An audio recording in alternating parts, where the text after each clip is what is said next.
কিছুদিন আগে বড় বোনের বাসায় গিয়েছিলাম এবং কি করছিলাম সেটাই আজকে আপনাদের সাথে শেয়ার করব। হ্যালো এভরিওয়ান, আসসালামু আলাইকুম। সবাই কেমন আছেন?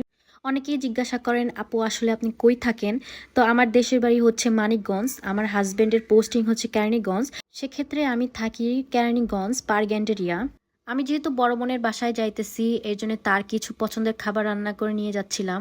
আর এখানে আমি মেট্রো রেলে করে যাচ্ছিলাম, কারণ আমার বাসা যেহেতু ক্যানিগঞ্জ, মেট্রো রেলে করে যাওয়াটাই আমার কাছে মনে হয় সব থেকে ইজি ওয়ে। তখন কিন্তু আমার মাও তার বাসায় ছিল। আর কিছুদিন পরপরই কিন্তু আমি 10 নম্বরে আসি আমার বড় বোনের কাছে তার বাসায়, কারণ সে এখানে ডাচ বাংলা ব্যাংকে চাকরি করে। আর আমার জন্য দেখেন কত কিছু কিনে রাখছে, সেগুলো আপনাদের সাথে শেয়ার করব। আমার বোন শপিং করতে অনেক বেশি পছন্দ করে, স্পেশালি ক্লোথিং আইটেমস। আর এই জামাটা কিন্তু আড়ং থেকে কেনা হয়েছিল, যেহেতু আড়ং এর কোনো ব্যাগ সে কেনে নাই, এর জন্য অন্য ব্যাগেই এটা রাখছে। এটা কিন্তু আড়ং এর ড্রেস ছিল, আর আমার অনেক বেশি পছন্দ হয়েছে কারণ এটা ব্ল্যাক কালারের ছিল। এরপর আমার বোন আমার জন্য একটা শাড়িও কিনছে। আমি বারবার বলছি শাড়ি কেনার কোনো দরকার নাই, কারণ হচ্ছে আমি শাড়ি খুব একটা বেশি পরি না, আর আমার স্টকে প্রায় অনেক শাড়ি আছে যেগুলো আমি সবসময় পরাও হয় না। আপনারা বললে বিশ্বাস করবেন না, আমি কিন্তু একদমই কাপড় চোপড় কিনি না, কারণ আমার কাপড় চোপড়ের প্রতি কোনো অ্যাট্রাকশন কাজ করে না।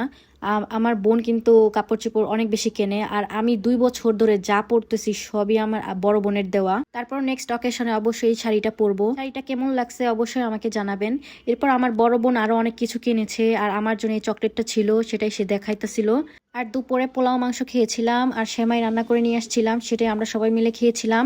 তারপরও আমি কোনো ক্লিপ নিতে পারিনি, এর জন্য সরি, কারণ হচ্ছে আমি একদমই মনে ছিল না ক্লিপ নেওয়ার কথা। আর আমার বড় বোন কিন্তু আমার মার জন্য এই ওড়নাটাও কিনেছিল। এটাও কিন্তু অনেক দামি ওড়না ছিল এবং আমার খুব পছন্দ হয়েছিল। আমার মা কিন্তু অলরেডি এটা পরছে, আপনারা দেখছেন। আর বিকালবেলা আমরা অনেক বেশি ঘোরাফেরা করছিলাম।